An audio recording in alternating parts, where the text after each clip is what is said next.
اعوذ باللہ السمیع العلیم من الشیطان الرجیم۔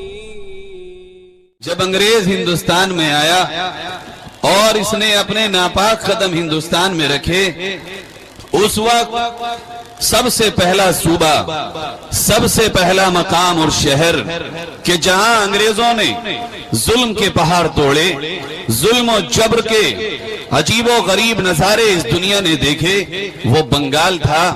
لیکن جب بنگال پہ ان کا تسلط ہوا، ماں اور بہنوں کی عزتیں محفوظ نہ رہیں، لوگوں کے مال محفوظ نہ رہے، اس وقت جب بنگال انگریزوں کے چنگل میں پوری طرح سے آ گیا، اس وقت جب بنگال میں ظلم و تشدد کے پہاڑ توڑے جانے لگے، اس وقت جب بنگال کے رہنے والے ہندو مسلمان تمام ہندوستانی بھائیوں کے نہ عزتیں محفوظ تھیں، نہ آبرو محفوظ تھی، نہ مال محفوظ تھا، نہ سر محفوظ تھا، اس وقت بنگال کی سرزمین پر کھڑے ہو کر کے انگریزوں کے خلاف علم جہاد بلند کرنے والا، انگریزوں کی آنکھوں میں آنکھیں ڈال کے انگریز سے بات کرنے والا، انگریزوں کو للکارنے والا، آپ کا بھائی، آپ کا دوست، آپ کا پیارا، آپ کے مذہب کا علمبردار بنگال میں رہنے والا نواب سراج الدولہ تھا، جس نے 1757 میں انگریز کی حکومت کو تسلیم نہیں کیا اور کہا کہ انگریز یہ ہندوستان پہ تیرے ناپاک قدم نہیں جمیں گے، اور اس ملک میں سب سے پہلی بغاوت کا اعلان 1757 میں نواب سراج الدولہ نے کر دیا۔ 23 جون 1757 کو پلاسی کے میدان میں معرکہ ہوا، اپنوں کی غداری کی وجہ سے نواب سراج الدولہ گرفتار ہو گئے، اور اس کے بعد 2 جولائی 1757 کو برسر عام نواب سراج الدولہ کو قتل کر دیا گیا۔ یہ ہندوستان کی تاریخ ہے کہ ہندوستان میں انگریز کے خلاف کھڑا ہونے والا، انگریز کے خلاف علم بغاوت کرنے والا، انگریز کی آنکھوں میں آنکھیں ڈال کے انگریز کو للکارنے والا، اگر کوئی سب سے پہلا نام تاریخ میں لکھاتا ہے وہ مسلمان ہے، مسلمان کی اولاد ہے، مسلمان کا سپوت ہے، مذہب اسلام کا ماننے والا نواب سراج الدولہ ہے۔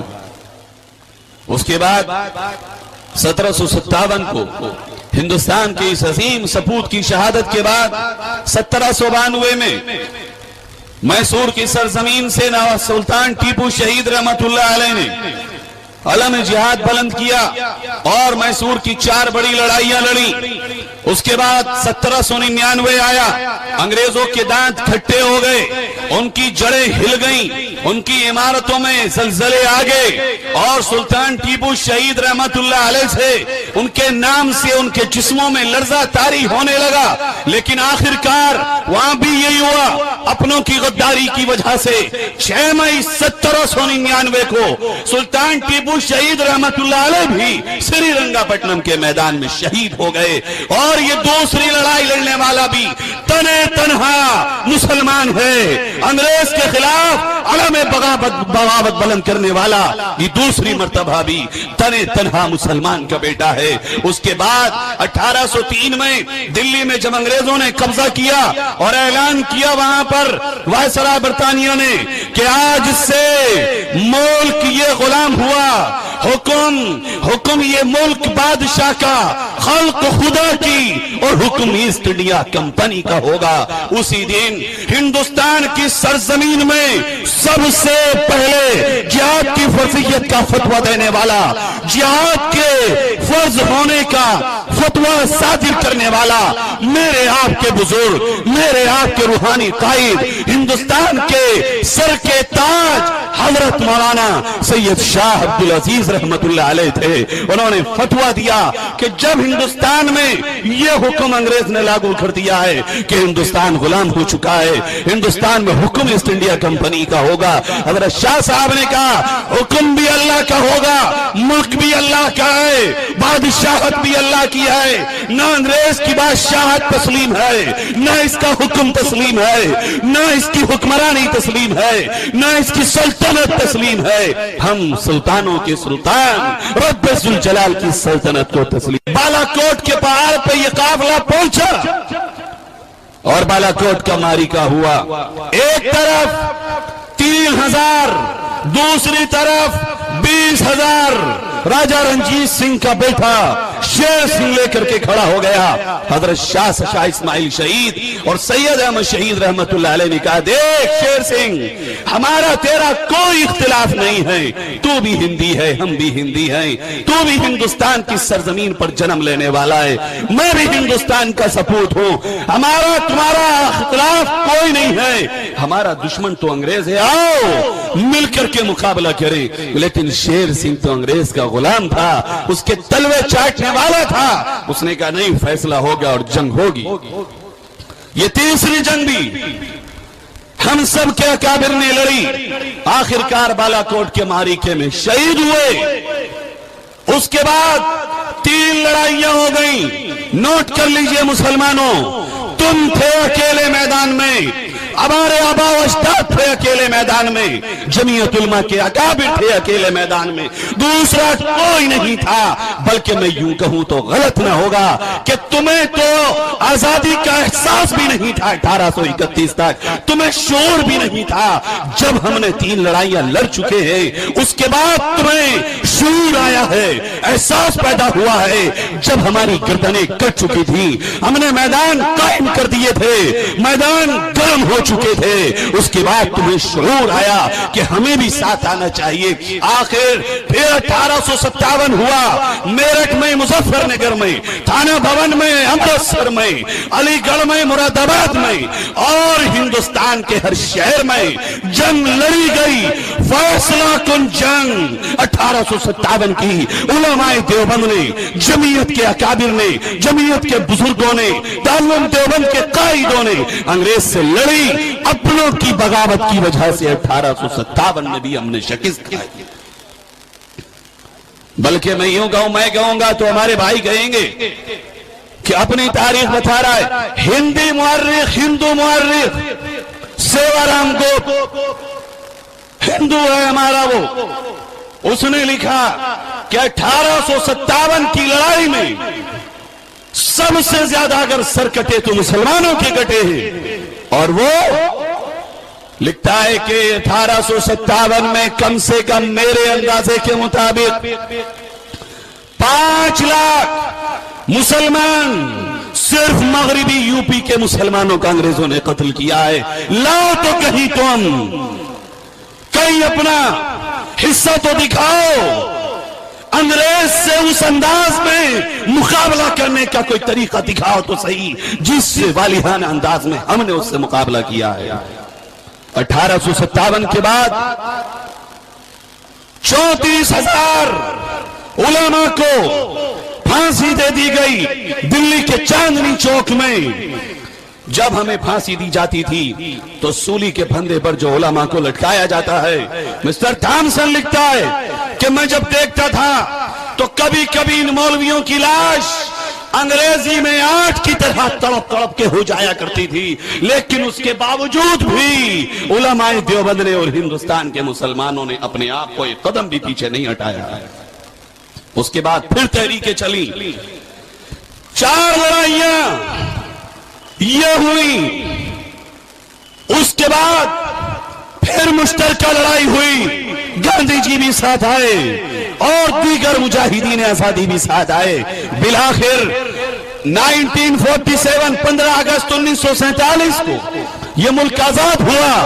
اور اس سے پہلے تھوڑا سا میں آپ کو یہ بتاؤں کہ 1919 میں جمعیت علماء کا قیام ہوا, اور یہ ایسے وقت میں تھا کہ جب ملک آگ کے شعلوں پر کھڑا تھا, جب ملک آگ پر, انگاروں پر کھڑا تھا. جمعیت علماء کا قیام ہوا اور اتنی بڑی حصہ داری کسی آرگنائزیشن کی, کسی تحریک کی, کسی تنظیم کی ہندوستان کی آزادی میں نہیں ہے جتنی بڑی حصہ داری جمعیت علماء کی اور اس کے اکابر کی ہے. 1919 میں جمعیت علماء کا قیام ہوتا ہے. 1 سال کے بعد جمعیت کے اکابر انگریز کے بائیکاٹ کا اعلان کر دیتے ہیں. ملازمت حرام, نوکری حرام, امداد حرام, انگریز سے تعلق حرام, اس کی فوج میں بھرتی ہونا حرام، اور یہ جگر، یہ شجاعت، یہ بہادری صرف اور صرف جمعیت علماء کے اکابر کو تھی، باقی اللہ نے کسی کے حصے میں یہ شجاعت نہیں رکھی۔ اس کے بعد مقدمے چلے، گاندھی جی نے سول نافرمانی کی تحریک چلائی، سب سے زیادہ حصہ لینے والے اگر کوئی تھے تو دلی سے لے کے اور ہندوستان کے ہر شہر میں سب سے بڑی گرفتاریاں اگر دی تھی تمہاری اس جمعیت علماء نے دی تھی، اور کوئی نہیں تھا۔ اس کے بعد گاندھی جی آپ ضرور فریڈم فائٹر اور مجاہد آزادی ہیں، لیکن ہندوستان کی مکمل 100% آزادی اور فریڈم کا نعرہ پوچھو تم تاریخ کے صفحات سے، الٹو تاریخ کے اوراق کو، پلٹو تاریخ کے صفحات کو اور دیکھو کھول کے، سب سے پہلے مکمل ہندوستان میں آزادی کا نعرہ اگر کسی نے دیا تھا تو جمعیت علماء نے دیا تھا، اور کوئی نہیں تھا۔ اور آخر جب ہندوستان کو بانٹنے کی بات کی گئی، جمعیت علماء کھڑی ہوئی اور کہا جمعیت نے ہندوستان کو مت بانٹو، اس لیے کہ یہ ہندوستان اگر بٹا تو نہ یہاں محفوظ رہیں گے لوگ، نہ وہاں محفوظ رہیں گے لوگ، بلکہ اگر تمہیں ہندوستان کو آباد کرنا ہے، ہندوستان کو ترقی پر چلانا ہے تو ہندوستان کو متحدہ ہندوستان بناؤ۔ لیکن سردار پٹیل کی ناجائز اولادوں کی وجہ سے اور سردار پٹیل کی گندی ناپاک گھناؤنی سازشوں کی وجہ سے ہندوستان کا بٹوارا ہوا، ہندوستان تقسیم ہوا۔ جمعیت علماء کہتی رہی، چیختی رہی، چلاتی رہی، ہندوستان مت بانٹو، ہندوستان مت بانٹو۔ اگر آج تم ہم سے یہ کہتے ہو ہم نے تمہیں پاکستان دیا ہے، ہم نے پاکستان نہیں مانگا تھا، ہم نے تو ہندوستان کی 100% آزادی مانگی تھی۔ بہرحال 1947 15 اگست کو ہندوستان آزاد ہوا۔ ایک طرف دلی میں انڈیا گیٹ پر ہندوستان کی آزادی کا پرچم لہرایا جا رہا ہے، دوسری طرف مسلمانوں کی تباہی اور بربادی کے منصوبے بنائے جا رہے ہیں۔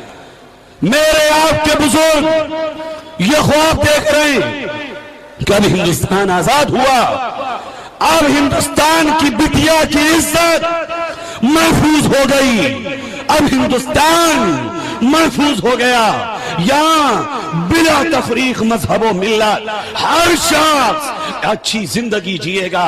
لیکن یہ کچھ نہیں ہوا۔ آج میرے بزرگوں نے سوچا تھا، جو سوچا تھا وہ نہیں ہوا۔